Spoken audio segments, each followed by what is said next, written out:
Hello दोस्तों, मैं आपका दोस्त भाई मोहित पारिक और आप देख रहे हैं बीकानेर बर्ड्स इन्फॉर्मेशन चैनल। तो भाइयों, आ चुके हैं एक नए वीडियो नए टॉपिक के साथ। और आज की इस वीडियो में हम बात करेंगे कि जब बजरी तोतों की मादियां अंडे ले करने वाली हो या कर रही हो या कर दिए हो, तो इस दौरान जो है वो हमें अपने बजरी तोतों का क्या ख्याल रखना चाहिए। कुछ जो है वो मैंने टिप्स लिखे हैं जो कि आज के इस वीडियो में आपको बताऊंगा। जैसा कि आप सब जानते हैं कि ज्यादातर भाइयों के यहाँ पे बजरी तोतों ने ब्रीड स्टार्ट कर दी है या जो है वो अब करने वाले हैं। तो इस दौरान जो है वो भाइयों के दिमाग में सवाल उठते हैं कि मोहित भाई जो है वो हम अपने बर्ड्स का क्या ख्याल रखें इस दौरान जब बर्ड्स जो है वो अंडे ले कर रहा हो।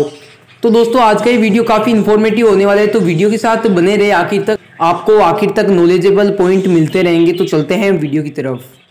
भाइयों, मैंने आज के इस टॉपिक पर 5 पॉइंट लिखे हैं जो कि पांचों ही आप सभी के लिए जो है वो काफ़ी इंपॉर्टेंट होने वाले हैं। तो मैं जो है वो पहले पॉइंट से बात करूंगा कि जब भी आपके बजरी तोतों की मादी अंडे देने वाली हो या जो है वो अंडे दे रही हो या अंडे दे चुकी हो, अंडों पे बैठ रही हो रेगुलर, तो उस दौरान आपको सबसे ज़्यादा ध्यान में रखने वाली जो बात है वो ये है कि आप अपने बजरी तोतों को जो सॉफ्ट फूड है वो काफ़ी कम मात्रा में दें। बिल्कुल भी जो है वो ना के बराबर आप सॉफ्ट फूड दें। अगर बजरी तोतों की मादियों को अगर आप ज़्यादा सॉफ्ट फूड देते हो, पेड़ को ज़्यादा सॉफ्ट फूड देते हो, तो इससे ये होगा कि जो मादी जो है वो अंडों पे रेगुलर बैठ रही हो उसे जो है वो चर्बी भी लग सकती है। तो आप इस दौरान जो है वो सॉफ्ट फूड का ज़्यादा ख्याल रखें, सॉफ्ट फूड काफ़ी कम मात्रा में दें। और दूसरा जो पॉइंट है वो ये है कि जब आपकी बजरी तोतों की मादी जो है वो अंडे देने वाली हो या अंडे दे रही हो, तो उस दौरान आपको जो उनके सीड में बदलाव करना है वो ये करना है कि आपको सीड मिक्स में सूरजमुखी के बीज और कुसुम के बीज मिलाने हैं जो कि तेलीय सीड होते हैं। इससे ये होगा कि जब बजरी तोतों की मादी अंडे दे रही हो तो अंडे जो है वो काफ़ी आसानी से ले होंगे, एक बाइंडिंग की प्रॉब्लम नहीं आएगी। अब तीसरे पॉइंट पे बात करेंगे, जब आपके बजरी तोतों की मादी अंडे देने वाली हो या अंडे दे रही हो, तो उस दौरान आप अपने बजरी तोतों की मादी पे खास ध्यान रखें कि इस दौरान क्या होता है कि बजरी तोतों की मादियों को एक बाइंडिंग हो जाती है, यानी कि वेंट के अंदर अंडा फंस जाता है, तो जो है वो अंडा तिरछा हो जाता है। इस कारण से वो अंडा ले नहीं कर पाती है और इस दौरान जो है वो आपकी बजरी तोतों की मादी की डेथ भी हो सकती है। तो आप कैसे पहचाने कि किस मादी को जो है वो एक बाइंडिंग हो रखी है।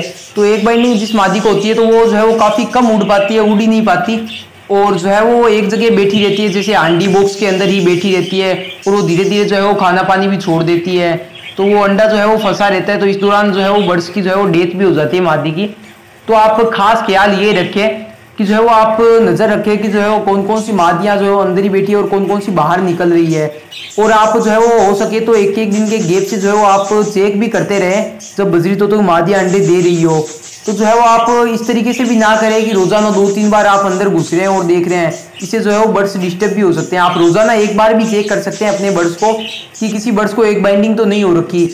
अब तीसरे पॉइंट पे बात करेंगे, जब आपके बजरी तोतों की मादी अंडे देने वाली हो या अंडे दे रही हो, तो उस दौरान आप अपने बजरी तोतों की मादी पे खास ध्यान रखें। जैसा कि मैंने आपको पॉइंट 2 में बताया कि आप अपने बर्ड्स को जो है वो सीड मिक्स में तेली सीड मिक्स दें, जैसे सूरजमुखी, कुसुम। इससे ये होगा कि बर्ड्स में जो है वो एक बाइंडिंग प्रॉब्लम नहीं आएगी। जब उनके जो है वो जिसमें तेल की मात्रा होती है तो इससे वो अंडा सही तरीके से ले कर पाती है। तो आप तेलीय सीड जरूर दें। अब चौथे पॉइंट पे बात करते हैं, जब आपके बजरी तोतों को मादियाँ अंडे ले कर रही हो या करने वाली हो, तो उस दौरान आप अपने बजरी तोतों के पिंजरे कॉलोनी के अंदर जो है वो समुद्री झाग और कैल्शियम ब्लॉक जरूर रखें। वैसे तो ये जो है वो 24 घंटे 12 महीने रखने चाहिए, कुछ भाई नहीं रखते, तो उन्हें जो है वो मैं खास तौर पे कह रहा हूँ कि इस दौरान आप अपने बजरी तोतों के पिंजरे कॉलोनी के अंदर समुद्री झाग और कैल्शियम ब्लॉक जरूर रखें। क्या होता है कि बजरी तोतों की मादियाँ जब अंडे ले कर रही हो तो उस दौरान काफ़ी ज़्यादा समुद्री झाग और कैल्शियम ब्लॉक खाते हैं। इससे ये होता है उनमें कैल्शियम की कमी नहीं आती। और दूसरा, काला नमक और सेंधा नमक जिसकी आप स्क्रीन पे फोटो देख रहे हैं, ये भी आप कॉलोनी केजेस के अंदर रखें। बर्ड्स जो है वो पानी पीता है, सीड मिक्स खाता है, तो उसके बाद जो है वो इन्हें चाटता है। इससे ये होता है कि जो सीड मिक्स खाते हैं, सॉफ्ट फूड खाते हैं बर्ड्स, तो वो अच्छी तरीके से जो है वो डाइजेस्ट हो जाता है, पाचन सही रहता है। तो ये आप ध्यान रखें। और पांचवा जो आखिरी पॉइंट है वो ये है कि आप अपने बर्ड्स पे ही नज़र रखें। इस दौरान क्या होता है कि बर्ड्स की मादियाँ जब हीट पे आती है तो जो है वो एक दूसरी मादियों की हांडी बॉक्स पे कब्जा करने लगती है, फाइटिंग होती है, एक दूसरे को जख्मी कर देती है। तो बहुत बार जो है वो काफ़ी ज़्यादा फाइटिंग हो जाती है। तो आप जो है वो थोड़ा ख्याल रखें। जो बर्ड्स जो है वो फाइटिंग कर रही है, तो 2 बर्ड्स में जब फाइटिंग होती है मादियों में, तो आप ध्यान रखें कि कौन सी मादी ने अंडे दे रखे हैं। जिस मादी ने अंडे नहीं दे रखे हैं उस मादी को आप अलग कर दें। और अगर दोनों मादियों ने अंडे दे रखे हैं तो उसमें से एक मादी को आप थोड़ी देर अलग करें और उसके बाद जो है वो वापिस साथ में छोड़ दें। तो इससे भी बहुत बार जो है वो फाइटिंग रुक जाती है।